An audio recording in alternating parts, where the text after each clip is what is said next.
In 1964, at a kung fu demonstration in Oakland, a 5'7", 135-pound young man named Bruce Lee faced a challenge that could have ended his career before it began. A rival martial arts master, Wang Jackman, stepped forward, convinced that the slender Chinese American had no right to teach white students. Wang expected an easy win. What happened next, 10 less than 3 minutes, left everyone in that room questioning everything they thought they knew about size, strength, and fighting. Bruce Lee did not just win. He moved so fast that witnesses struggled to track his hands. He struck so hard that Wang, after fleeing the building, refused to ever discuss the fight publicly. The audience had laughed at Bruce Lee's small frame. Then he moved. And the silence after his final blow was louder than any mockery. Speed, as the ultimate equalizer. When Bruce Lee stepped into that Oakland hall, the audience saw a man built for agility, not power. They judged him by the standards of traditional martial arts, where heavier and taller usually meant stronger. But Bruce Lee had spent years studying biomechanics, fencing, and boxing, not to bulk up, but to remove all unnecessary tension from his body. He realized that speed is not just about how fast you move. It is about how fast you can stop one motion and start another. In the fight against Wang Jackman, Bruce closed a distance of 6 feet, in a fraction of a second. Wang later reported that he saw a punch coming, blinked, and the punch had already landed twice. Bruce's training centered on what he called the inch punch, a technique that generates explosive force from almost a zero wind-up. The secret was not muscle size but neuromuscular efficiency, training the nervous system to fire every relevant muscle in perfect sequence, simultaneously relaxing all opposing muscles. Most fighters flex their shoulders before striking, creating friction that slows them down. Bruce eliminated that friction. He also understood reaction gap, the tiny delay between when an opponent sees a move and when their body can respond. By launching attacks within that 0.2-second window, he made his strikes truly invisible to the naked eye.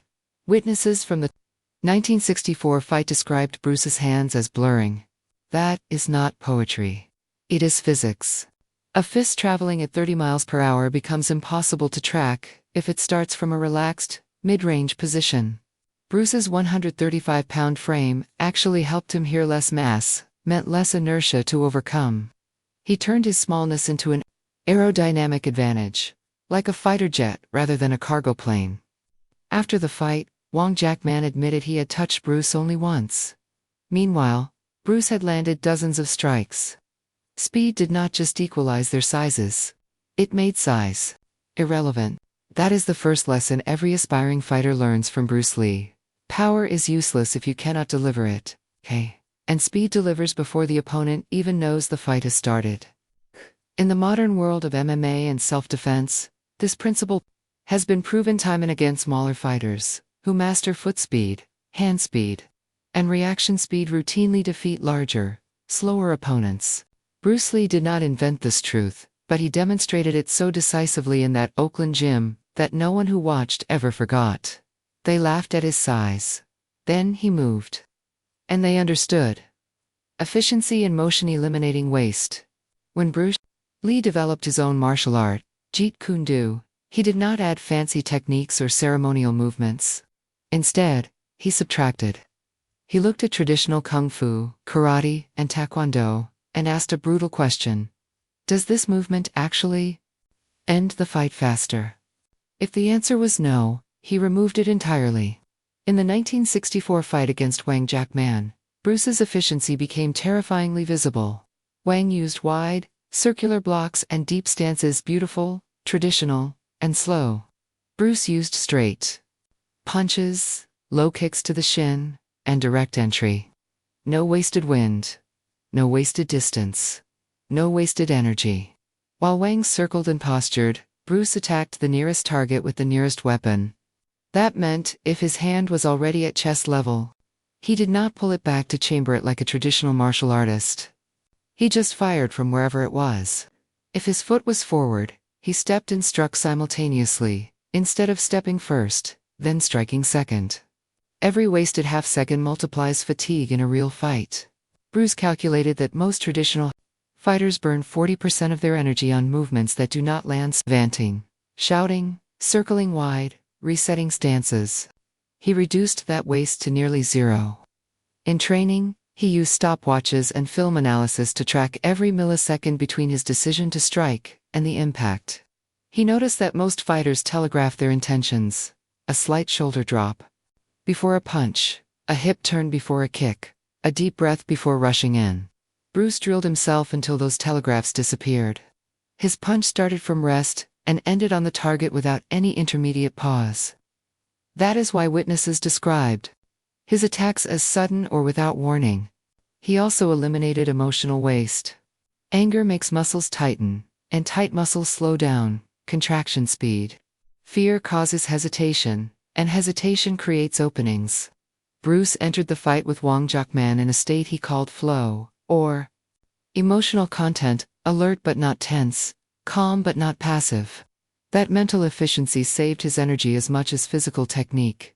After the fight, Wang was exhausted, gasping, confused. Bruce was barely breathing hard. Why? Because Bruce only moved when necessary, only as much as necessary, and only toward the goal of ending the exchange. Every other martial artist in that room saw the difference between decorative movement and functional movement. Wang had spent years learning 20 ways to block a punch. Bruce had spent years learning one way to not need a block at all. Simply not be there when the punch arrived, or strike first, so the punch never launched. Efficiency in motion also means understanding body mechanics at the joint level. Bruce studied anatomy and learned that a straight punch travels a shorter distance than a hook or an uppercut. So he made the straight punch his primary tool. He learned that a low kick to the thigh requires less balance adjustment than a high head kick. So he targeted the legs and knees. He learned that shifting weight during a strike should happen simultaneously with the strike, not before or after. Most fighters shift weight onto their back foot before stepping forward. That millisecond of weight transfer is pure waste. Bruce shifted as he moved, so his forward motion and his strike arrived at the same instant. This is why his 135-pound body could generate knockdown power. No energy bled into useless motion. Everything he did from the first second of the fight to the last was aimed at one thing: ending the confrontation with the least amount of effort. That is not laziness. That is mastery. The audience laughed at his size, but they stopped laughing when they realized Bruce never took a single unnecessary step, never threw a single wasted punch, never breathed a single wasted breath. He moved like water, as he often said, because water takes the shortest path downhill. No detours, no hesitation, no excess. Just the fastest, most direct route from his body to the target. That is efficiency. That is why size did not matter.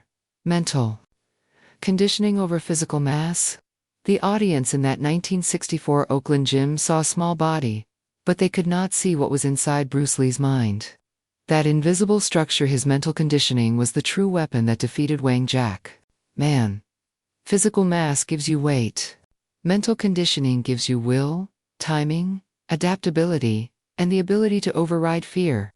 Bruce Lee started training his mind long before the fight. He read voraciously. Philosophy, psychology, fencing manuals, boxing strategies. He took what worked and discarded what did not. He cultivated a mindset he called no-mindedness, or the state of being mentally empty, not empty of thought, but empty of fixed plans. Most fighters enter a match with a script. I will block his first punch, then throw a right cross. Wang Jiakman likely had such a script. Bruce had none. He trained his mind to observe and react in real time without the delay of conscious decision. This is why witnesses said Bruce moved before Wang started his attacks. He did not have faster reflexes in the biological sense. He had faster perception, because his mind was not cluttered with expectations. When you expect a specific attack, you hesitate if a different attack comes. Bruce expected nothing, so he adapted to everything. That mental conditioning also eliminated the fear of getting hit. Bruce had sparred relentlessly against larger opponents in his backyard in Seattle, and then in Oakland.